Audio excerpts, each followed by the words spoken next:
Dan. Dan. A to so orgle? Ja, to so pa orgle.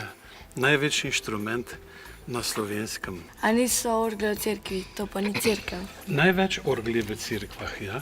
Ampak v začetku 20. stoletja so jih pa začeli zelo hitro delati tudi v koncertne dvorane in letos je 30 let, kar smo dočakali prve koncertne orgle našega slovenskega naroda tukaj v Galusovi dvorani. Koliko tipk pa imajo orgle? Različno od velikosti. Tukaj pri nas recimo je število tipk za klaviature za igranje z obema rokama 60. Nekatere orgle imajo pa manj, stare zgodovinske orgle pa seveda še manj. Zakaj pa je toliko tipk v različnih vrstah? Ja, temu rečemo pa manual od besede roka. In sicer je prva vrsta tipk namenjena izvajanju stare nemške glasbe, druga vrsta tipk ima francosko zvočnost za stare in sodobne francoske mojstre. Posebnost je pa tretja vrsta tipk, to je pa natančna kopija zvokov orgel v piranski stolnici. Poleg tega imamo pa tudi pri nas še španske trobente, so pa te piščali, ki štrlijo tukaj vodoravno iz orgelske omare. Wow, tako to izgleda. Kaj je težko igrati? Ne, če vadiš, ni nič težko. Mogoče pa malo težje, ko z nogami igraš, ampak če vadiš, vaja dela mojstra. A so orgle podoben kot klavir? Ja, malo pa je podobno. Imaš tipke, ne, tako kot pri klavirju. Nimaš pa pedala, recimo, ne, pri klavirju. Kaj pa so ti gumbi? Ti gumbi so pa registri. Register pomeni posebno zvočno barvo. Naše orgle imajo 73 registrov, ki so razdeljeni po manualih in po pedalni klaviaturi. Naprimer, register flavta.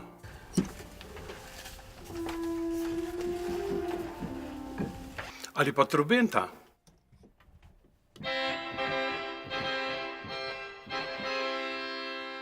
Kaj pa so te gumbi, ki se igrajo z nogo?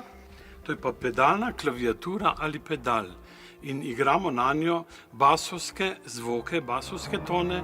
Nekateri skladatelji so napisali za pedal dele skladb ali pa celo cele samostojne skladbe. To je pa tako kot v grozljivki, ne? Živa, boš kaj poskusila zaigrati? Ja. Prosim.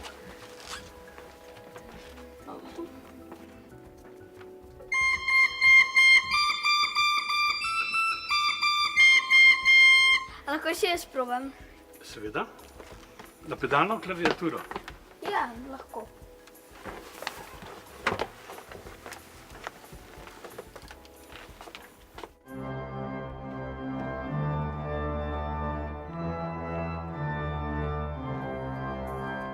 Katera je pa največja piščal tukaj? Največja piščal je ta, ki je spredaj v prospektu ali fasadi, pa kar stopite, jo bomo pogledali. Sicer je pa zraven piščali naš gospod Simon Kolar, ki nam orgle uglašuje, pa lahko tudi on pokaže, katera je največja piščal, tista zraven njega. Sicer pa vaju vabi, da se malo sprehodita po Ko pa orglah. prideva gor? To pa skozi tale vratca.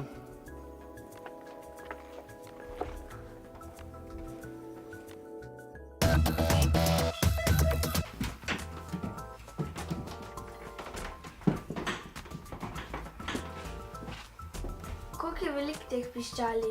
Ja, veliko. Okrog 8000. Zakaj so pa različnih materialov? Zato, da dajo tudi različen zvok, različno barvo zvoka. Zakaj so pa različne oblike? Zato, ker les ne moramo tukaj zaokrožiti. Kovino lahko zaokrožimo, leseno pa se iz posameznih deščic skupaj A zlepi. je zvok kaj drugačen zaradi tega? Zaradi tega ni nič drugačen zvok, če je kvadratno ali pa okroglo. Bolj zaradi materiala, pa zaradi razmerij različnih med dolžino in širino piščalk. Ker jih je pa več iz kovine ali iz lesa? V teh orglah je večina kovinskih piščali. To so izdelane iz litine, svinca in kositra večinoma, nekaj bakra ali pa medenine. Lesene so pa večinoma smrekove, poznamo pa tudi druge vrste materialov, v bistvu skoraj da ni vrste lesa, ki se ne najde kje v kakšnih orglah. Kako pa pride zrak v piščali?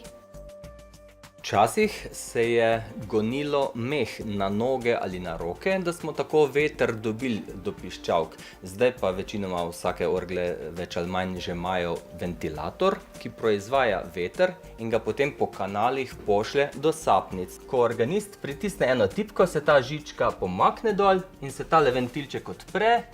Veter, ki pa čaka, zrak čaka tu noter v tej komori in skoči noter in potem gre v piščalko in ta zapoje. Kako pa oglasite piščali? Bom vam zdaj pokazal. Orgle imamo zdaj prižgane, veter že čaka noter.